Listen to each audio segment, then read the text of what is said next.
Good morning, Harbor family. Well, as you know, we had to cancel based on weather reports that we were getting from several different sources.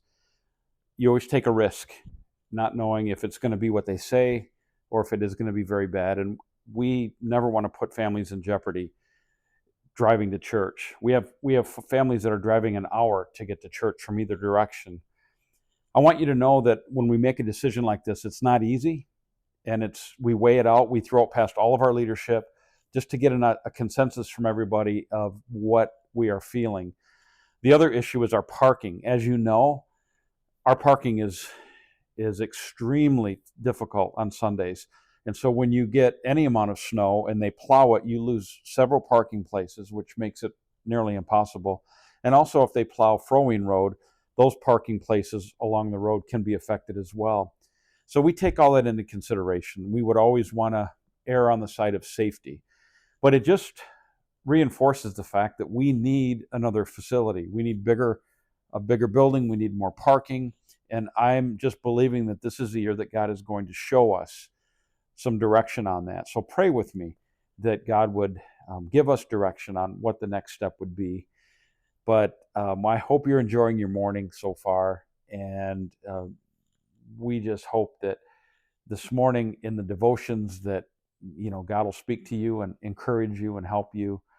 And so that leads me into what I want to talk about today. I want to talk about those two men that were on their way out of town after Jesus had been crucified and was buried in the tomb. And these guys left, and they had quite an encounter with Christ. And so we're going to pick up in Luke 24, verse 13. And it says, that same day, two of Jesus' followers were walking to the village of Emmaus, 7 miles from Jerusalem. As they walked along, they were talking about everything that had happened. As they talked and discussed these things, Jesus himself suddenly came and began walking with them. But God kept them from recognizing him. He asked them, "What are you discussing so intently as you walk along?" They stopped short, sadness written across their faces. And then one of them, Cleophas, replied, "You must be the only person in Jerusalem who hasn't heard about all the things that have happened there in the last few days." "What things?" Jesus asked. "The things that happened to Jesus, the man from Nazareth," they said. "He was," now notice, they don't say he is, they say he was a prophet who did powerful miracles. He was a mighty teacher in the eyes of God and all the people. But our leading priests and other religious leaders handed him over to be condemned to death, and they crucified him. We had hoped he was the Messiah who had come to rescue Israel. This all happened 3 days ago. Then some women from our group of his followers were at his tomb early this morning, and they came back with an amazing report. They said his body was missing, and they had seen angels who told them Jesus is alive. Some of our men ran out to see, and sure enough, his body was gone, just as the woman had said. Then Jesus said to them, "You foolish people, you find it so hard to believe all that the prophets wrote in the scriptures. Wasn't it clearly predicted that the Messiah would have to suffer all these things before entering his glory?" And then Jesus took them through the writings of Moses and all the prophets, explaining from all the scriptures the things concerning himself. By this time, they were nearing Emmaus and the end of their journey. Well, Jesus acted as if he were going on, but they begged him, "Stay the night with us, since it's getting late." So he went home with them. And as they sat down to eat, he took bread and he blessed it, and then he broke it and he gave some to them. Suddenly their eyes were opened and they recognized him. And at that moment he disappeared. They said to each other, "Didn't our hearts burn within us as he talked with us on the road and explained the scriptures to us?" I think that's very interesting that in some supernatural way, maybe, God had kept their eyes from being open, where they couldn't see him for who he was. Maybe it was his glorified body that was still somewhat human, but it looked maybe a little bit different. It could have been that. But it's interesting growing up in Michigan. one of the things we all like to do is we go mushroom hunting. I know that sounds kind of crazy, but there's this mushroom called the morel mushroom. You see it at high-end restaurants. They're very, very expensive. And you can literally go into the woods twice a year and you can find these morel mushrooms. And they're some of the best mushrooms that you could ever eat. But the thing about them is that they blend in so well to the surroundings, to the ground, to the leaves, that you can walk right past a whole bunch of them and not even see them because they blend in. So what you do is when you go out into the woods where you think they could be, you normally will kneel down and you'll just start to scan the leaves. And all of a sudden, one will pop up. You'll see it. And then you'll see one behind it and another one behind it. And pretty soon you might have 15 or 20 of these big mushrooms that you would have walked right past, but your eyes had to adjust. And so I want to just point out a few things. Just like mushrooms, these mushrooms I'm talking about are hard to find, but they're worth a lot of money. Sometimes with Jesus, it's hard to see him in the situation we're in, where it's hard to sense his presence, but it's so valuable when we do. So there's just a couple thoughts I want to just share. And the first one is we pick up the story where they are on the road out of town. They're walking to Emmaus. And so this reminds me of the thought that when you can't see Jesus in your situation, it's easy to become overwhelmed, even discouraged. You know, sometimes when we go through difficult things, the things that we go through are so dark and so big, it kind of robs us of the ability to see Jesus in our situation. And discouragement, just like these two men, discouragement will cause us to walk alone. They were, just the two of them were walking out of town by themselves on the road, and Jesus loved them enough to show up in the midst of them and walk with them. When you're discouraged, it's so easy to pull back from other people and walk alone.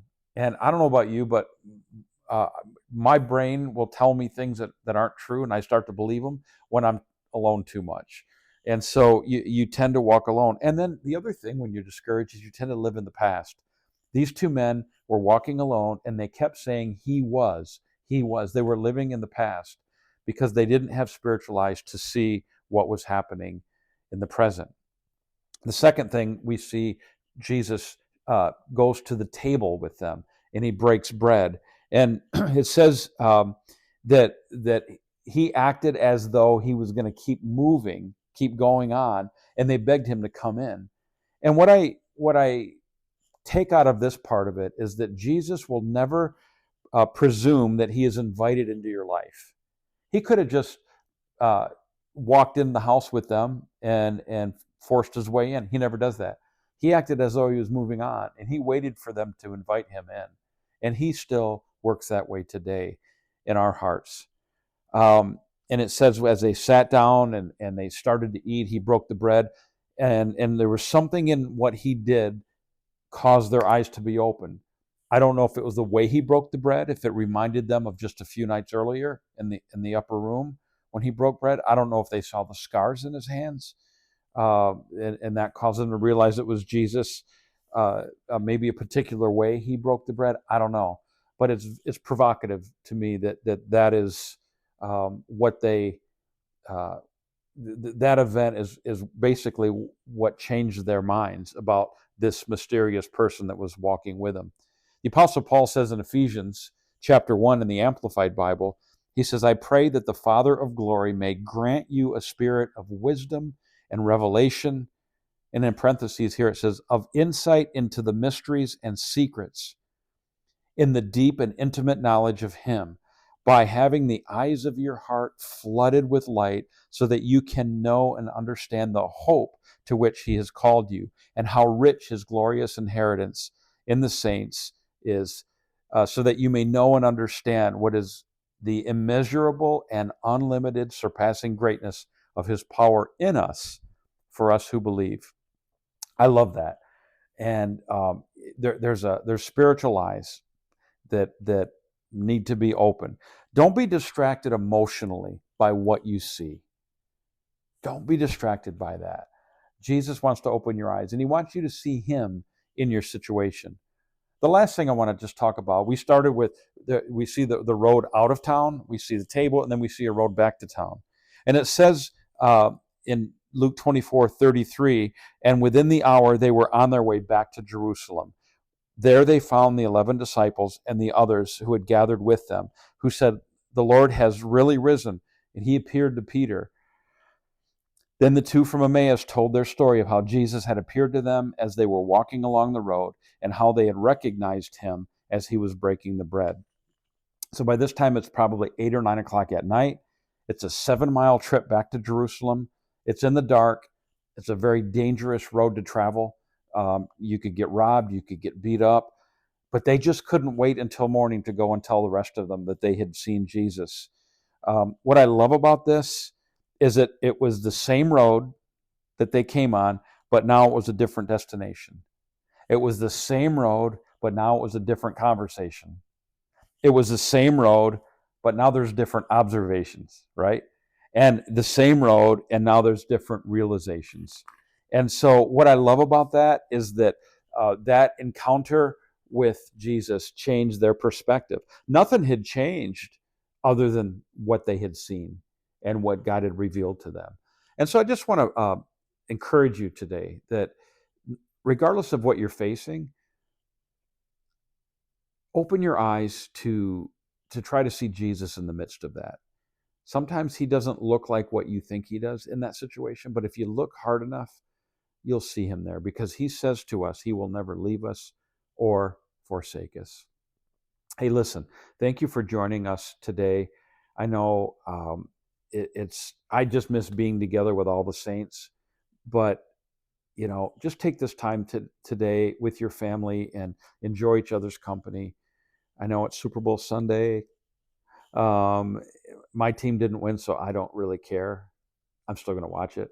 But we just want you to have a great time with your family and chew on what we talked about today. Maybe if you are with your family right now, have some conversations about it when this is over. So we love you guys, and we just want you to know we value you and your commitment and your generosity to our church, to your church. God is doing a wonderful thing. So God bless you, and have an incredible day today.